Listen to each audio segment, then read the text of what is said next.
ભાવનગર પીપળી ગામે ગરીબોના મફત પ્લોટ મુદ્દે કોંગ્રેસે હલ્લાબોલ કર્યો છે। સિહોર તાલુકા પંચાયત કચેરી બહાર વિરોધ પ્રદર્શનનું આયોજન કરવામાં આવ્યું।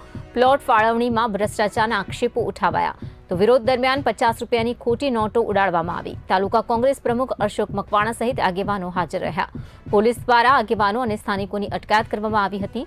પ્લોટ મુદ્દે કોંગ્રેસ અને સ્થાનિકોમાં રોષનો માહોલ જોવા મળી રહ્યો છે। હું અશોક મકવાણા, સિહોર તાલુકા કોંગ્રેસ પ્રમુખ।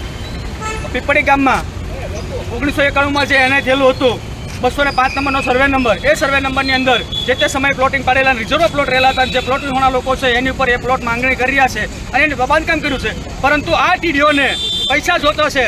સરકારના ધારાધોરણ મુજબ અમે પૈસા ભરવા તૈયાર છીએ, પરંતુ એમને મોટા પૈસા જોતા છે।